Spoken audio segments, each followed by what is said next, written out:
الحمد لله ذي الجلال والإكرام، جعل الأخت من أقرب الأرحام، ونشهد أن لا إله إلا الله، ونشهد أن سيدنا محمد رسول الله صلى الله وسلم وبارك عليه وعلى آله وصحبه ومن والاه، أما بعد۔ میرے ایمان والے پیارے بھائیوں، آج ہمارا خطبہ ایک ایسی ہر دل عزیز شخصیت اور ہمارے دلوں کے بہت قریب ایک ایسی محبوب ہستی کے بارے میں ہے جس کا ہمارے خاندانوں میں ایک بلند مرتبہ اور مقام ہے۔ جناب نبی کریم صلی اللہ علیہ وسلم نے بھی ماں باپ کے بعد اس کا ذکر فرمایا۔ آپ علیہ السلام کا ارشاد ہے، ابدأ بمن تعول امک و اباک و اختک و اخاک۔ خرچ کرنے کے معاملے میں اپنے اہل و عیال سے ابتدا کرو، یعنی اپنی ماں باپ اور اپنے بہن بھائیوں سے۔ جی ہاں میرے بھائیوں، یہ بڑی بہن ہے جو اپنے بھائیوں کے لیے دوسری ماں کی طرح ہے، جو بچپن میں انہیں اپنی گود میں اٹھاتی ہے اور بڑے ہو کر ان پر اپنی محبتیں نچھاور کرتی ہے، جو بغیر احسان جتائے نوازتی ہے اور بلا قیمت و ثمن خدمت و جان فشانی سے پیش رہتی ہے، جو اپنے بھائیوں کے لیے پیار و محبت کا سرچشمہ ہے اور الفت کا منبع ہے۔ اللہ تعالیٰ نے اپنی مقدس کتاب میں اس کی عظیم شان بیان فرمائی ہے، اور ہمارے نبی کریم صلی اللہ علیہ وسلم کی سیرت طیبہ میں بھی اس کی عظیم مقام ہونے کو اجاگر کیا گیا ہے۔ جی ہاں، قرآن مجید میں بہن کی قربانیوں کو بیان کیا گیا ہے تاکہ آنے والی نسلیں اس کے فضل اور احسان کو جان سکیں۔ تو کیا آپ نے قرآن مجید میں موسیٰ علیہ السلام کا قصہ نہیں پڑھا کہ جب اللہ تعالیٰ نے ان کی والدہ ماجدہ کا قول یوں ذکر فرمایا، وقالت لأختہ قصی، اس نے بچے کی بہن سے کہا، اپنے بیٹے کی موسیٰ علیہ السلام کی بہن سے کہا اس کے پیچھے پیچھے جائے۔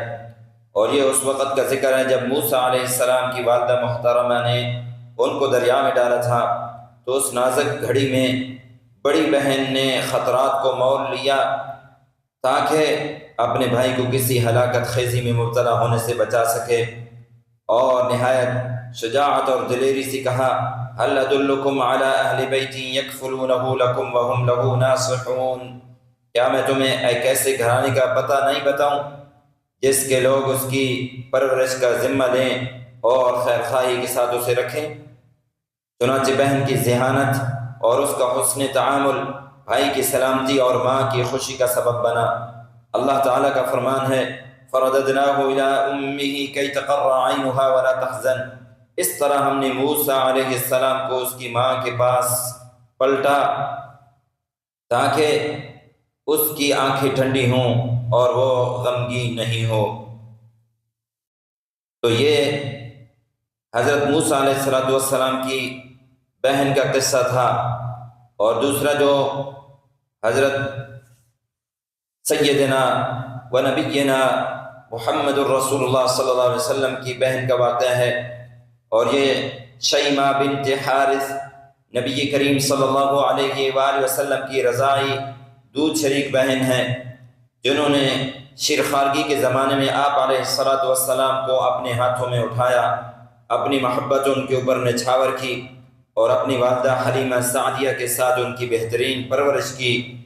چنانچہ وہ آپ علیہ السلام کے ساتھ کھیلتی ہوئی اس وقت یہ اشعار کہتی تھیں،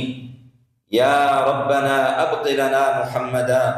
واعطہ عزا یدوم ابدا، اے اللہ محمد صلی اللہ علیہ وسلم کو ہمارے لیے باقی رکھ اور اسے سدا رہنے والی عزت نصیب فرما۔ پھر ان کے بڑھاپے کی عمر میں جب نبی کریم صلی اللہ علیہ وسلم ان سے ملے تو نہایت عزت و تکریم کے ساتھ ان کے استقبال کے لیے آگے بڑھے، انہیں خوش آمدید کہا تاکہ دلوں میں بڑی بہن کے ساتھ حسن سلوک کی خوبصورت ترین تصویر پیش فرما سکیں، اور اپنے عمل سے وفاداری کی اعلیٰ ترین مثال قائم فرما دیں۔ جی ہاں میرے بھائیوں،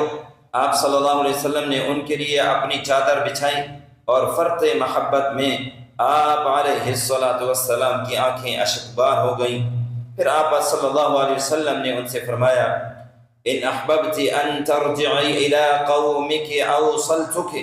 وان احببت فاقیمی عندی مکرمۃ محببہ، اگر آپ اپنی قوم کی طرف لوٹنا چاہیں تو میں آپ کو پہنچا دیتا ہوں، اور اگر آپ پسند کریں تو عزت اور محبت کے ساتھ میرے پاس بھی قیام کر لیں۔ چنانچہ آپ صلی اللہ علیہ وسلم نے انہیں اونٹ، بکریاں اور بہت سا مال عطا فرمایا تاکہ ہمیں یہ تعلیم دیں کہ کیسے بڑی بہن کے مقام اور مرتبے کا لحاظ رکھا جاتا ہے، کیسے اس کی اچھائی اور نیکی کی قدردانی کی جاتی ہے، کیسے اس کی قربانیوں اور خدمتوں کا شکر ادا کیا جاتا ہے۔ تو اللہ کے بندو، اس سے بڑھ کر وفاداری اور قدردانی کیا ہوگی، اس سے زیادہ تعظیم اور محبت کیا ہوگی، حالانکہ وہ آپ علیہ الصلاۃ والسلام کی رضاعی بہن تھیں۔ تو سوچئے اگر وہ حقیقی بہن ہوتی تو آپ علیہ الصلاۃ والسلام کا ان کے ساتھ کیسا حسن سلوک ہوتا۔ اللہ کے بندو، بڑی بہن کا رشتہ ان محارم رشتوں میں سے ہے جو عزت و تکریم کے سب سے زیادہ حقدار ہیں۔ اس کے ساتھ صلہ رحمی کرنا ایمان کا حصہ ہے۔ آپ صلی اللہ علیہ وسلم کا ارشاد گرامی ہے من کان یؤمن باللہ والیوم الآخر فلیصل رحمہ، جو شخص اللہ اور یوم آخرت پر ایمان رکھتا ہو اسے چاہیے کہ صلہ رحمی کرے۔ تو کتنا خوش نصیب ہے وہ بھائی جو اللہ تعالیٰ کی رضا اور صلہ رحمی کی خاطر اپنی بہن کے ساتھ حسن سلوک سے پیش آتا ہے، تو اللہ تعالیٰ بھی اس کی عمر میں برکت عطا فرماتے ہیں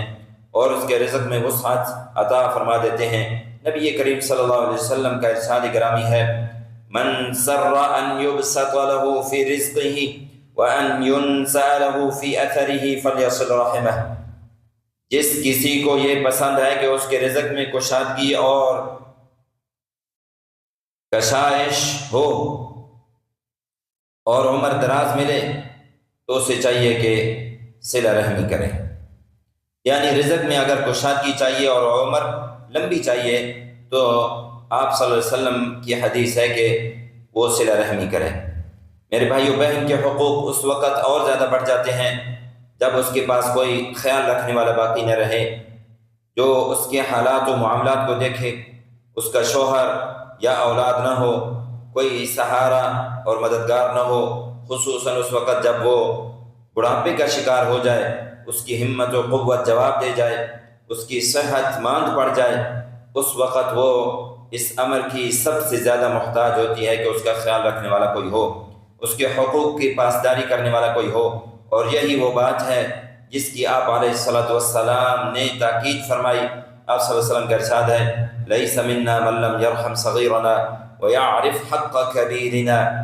وہ ہم میں سے نہیں جو ہمارے چھوٹوں پہ مہربانی نہ کرے اور ہمارے بڑوں کا مقام نہ پہچانے۔ تو میرے بھائیوں، اپنی بہنوں کے بارے میں اللہ سے ڈرو اور رسول کریم صلی اللہ علیہ وسلم کی اس بشارت سے خوش ہو جاؤ لا يكون لأحد 3 بنات أو 3 أخوات فيحسن إليهن إلا دخل الجنة، کوئی بھی شخص جس کے پاس 3 بیٹیاں یا 3 بہنیں ہوں اور وہ ان کے ساتھ حسن سلوک کرے تو وہ ضرور جنت میں داخل ہوگا۔ اللہ تعالی ہمیں عمل کرنے کی توفیق عطا فرمائے۔ اور دوسرے خطبہ میں حمد و صلات کی بات فرمایا اپنی بہنوں کے ساتھ صلہ رحمی کرنے والوں، بڑی بہن کے اپنے بھائی کے ساتھ نیکیوں کی ایک بہت لمبی فہرست ہے۔ ذرا سوچئے اپنے بھائیوں کی تربیت میں اس کا کتنا عظیم کردار ہے، ان کی رہنمائی میں اس کا کتنا تعاون شامل حال ہے۔ لہذا بڑی بہن کے احسانات کی قدر کریں، اس کے شایان شان اس کی عزت و تکریم کریں، اس کے مقام و مرتبہ کا لحاظ رکھیں، اسے ملاقات کے لیے جانے میں خود سے پہل کریں، اس کے شوہر اور اولاد کے سامنے اس کی عزت اور شرف کا برملا اظہار کریں، اس سے کبھی بھی قطع رحمی نہ کریں، باہمی امور میں اس سے مشورہ ضرور طلب کریں، اللہ تعالیٰ نے اس کے جو حقوق مقرر فرمائے ہیں وہ ادا کریں، لہٰذا اس کی وراثت کی ادائیگی میں کوئی کمی اور کوتاہی نہ کریں۔ کیا آپ نے حضرت جابر رضی اللہ عنہ کا یہ قصہ نہیں سنا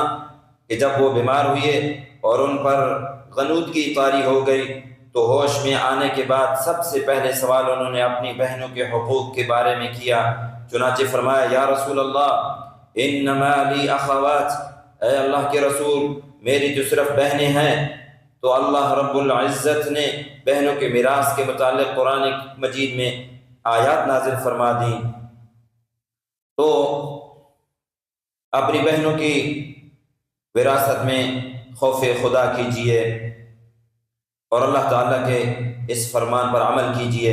وَلِلنِّسَاءِ نَصِيبٌ مِّمَّا تَرَكَ الْوَالِدَانِ وَالْأَقْرَبُونَ مِمَّا قَلَّ مِنْهُ أَوْ كَثُرَ نَصِيبًا مَّفْرُوضًا،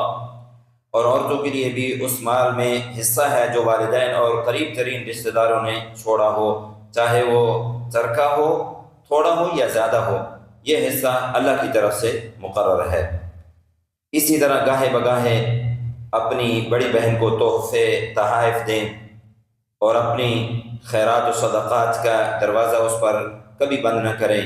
کیونکہ اس پر صدقہ کرنے کا اجر و ثواب زیادہ ہے اور اللہ تعالیٰ کے نزدیک آپ کے لیے زیادہ خیر کا باعث ہے۔ چنانچہ ایک مرتبہ ام المؤمنین حضرت میمونہ رضی اللہ عنہا نے صدقہ کیا تو آپ علیہ السلام نے ان سے فرمایا لو اعطیتها اختک لکان خیرا لک، اگر آپ یہ اپنی بہن کو دے دیتی تو آپ کے لیے زیادہ اچھا تھا۔ میرے بھائیوں، خیر کے عظیم دروازوں میں سے ایک یہ بھی ہے کہ آپ بڑی بہن کی کسی پریشانی کو دور کریں، اس کا قرض ادا کریں، اس کی نظر پوری کریں، چاہے تو اس کی زندگی میں اور چاہے تو اس کی وفات کے بعد، یعنی اس نے کوئی نظر مانی ہو اور وہ پوری نہ کر سکتی ہو تو اس کی نظر پوری کر دیں، چاہے وہ زندہ ہو یا وفات پا چکی ہو۔ چنانچہ ایک شخص نے نبی کریم صلی اللہ علیہ وسلم سے فرمایا کہ میری بہن نے یہ نظر مانی تھی کہ وہ حج ادا کرے گی لیکن وہ وفات پا گئی ہیں، تو آپ صلی اللہ علیہ وسلم نے فرمایا لو کان علیہا دین اکنت قاضیہ، اگر اس پر کوئی قرض ہوتا تو تم ادا کرتے؟ تو انہوں نے کہا جی ہاں۔ تو آپ صلی اللہ علیہ وسلم نے فرمایا فقض اللہ فہو احق بالقضاء، پھر اللہ کا قرض بھی ادا کرو کیونکہ وہ اس کا زیادہ حقدار ہے کہ اس کا قرض پورا ادا کیا جائے۔ تو اے حضرات والدین، اپنی اولاد کے دلوں میں بڑی بہن کے مقام کو راسخ کریں، اس کی قدر و منزلت کو نمایاں کریں، ان کے سامنے اس کا حق واضح کریں اور بچوں کی تربیت اس طرح کریں کہ وہ اس کا احترام بجا لائیں تاکہ ہماری اولادوں میں باہمی محبت، رحم دلی بڑھے، ہمارے خاندانوں میں مودت اور استحکام پیدا ہو اور ہمارا معاشرہ باہمی ربط اور اتحاد کا گہوارہ بن جائے۔ هذا وصلوا وسلموا على سيدنا ونبينا محمد، اللهم صل وسلم وبارك عليه وعلى آله الطيبين الطاهرين، وارض اللهم عن أبي بكر وعمر وعثمان وعلي وعن سائر الصحابة الأكرمين. اللهم يا قاضي الحاجات يا مجيب الدعوات، نسألك أن تجعلنا ممن أجبت سؤلهم ورفعت قدرهم وشرحت صدورهم وأحسنت خلقهم